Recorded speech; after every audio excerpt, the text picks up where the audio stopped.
Hey, welcome back, 7 Days to Die Modding fans. This is Zith, and I wanted to do an addendum real quick to the video on the weapon placement system for A20. I realize that there's one difference on melee weapons that you should know about. So I'm back here with this tutorial character, and I want to show you how to handle animations that involve the full range of motion. Now, on a rifle, as you noticed, it was held in the right and left hand, and it never moved. Even when it shoots, the animation will move the gun. The gun doesn't change position in the right and left hand. So that's pretty simple, and that's why we use the hold animation. But for our melee weapon, it's going to move throughout the animation due to rotations in the wrist and the upper body and all that. So I'm going to turn on the machete here. There, and it's a very similar process.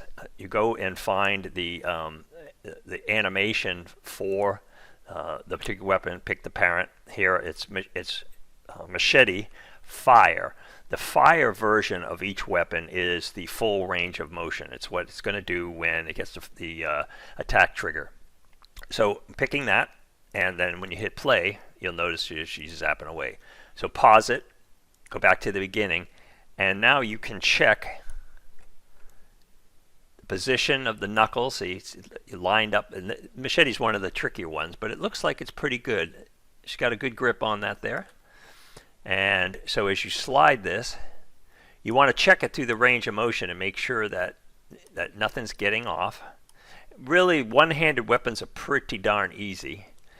They don't change much, but you want to look at, well, you know, I like to have the spikes on the knuckles pointing at the target. It could be rotated up or down, and you can adjust that.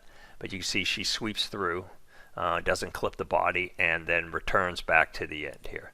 So that's really how you would do that. I'm going to turn this off and show you the ugly part of all this. The left weapon, the left weapon joint is where the two-handed weapons seem to be best placed. Now, if you want to play around with this, you'll find perhaps it may be a little easier. I'm going to get rid of the Nurse Nancy here.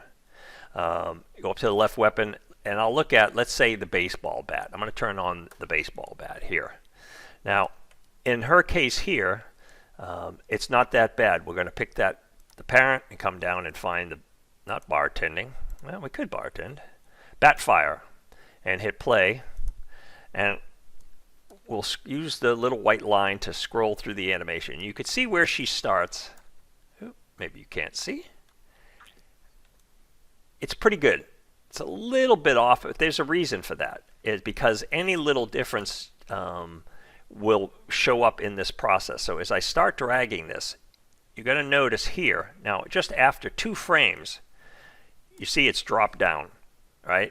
And I can't really do anything about that. If I move this back up, then it's going to affect this initial animation. The only way to make this perfect is to come to this frame and turn on the record and edit it. I highly recommend you make a copy of the Batfire animation if you're going to edit it and call it Nurse Batfire. And then you would come down here and you would move whatever, whatever joint, essentially. These are not bone indexed. They're basically humanoid rigged. So you would probably here want to maybe raise the, drop the shoulder. It might be the best way to do this.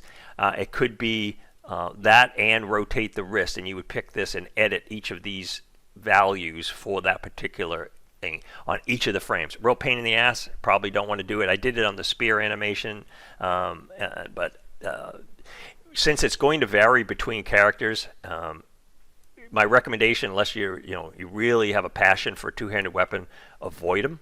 You could use the baseball bat in like the machete in the right hand, like we did in A19. But I just wanted to show you that it doesn't look that bad on the Nurse because I spent probably 10 minutes on it. But if you want to go ahead and tweak the rotations and find the ideal starting position that gives you the least compromised, you see here at the point of impact, she's got it right on. So it's good here. At the hit, it's good at the idle. It varies a little at the beginning and the end. So Want to just cover the fact you use the fire animations on these melee weapons, and so you can then tune it. And that's it. All right. I will see you in the next video.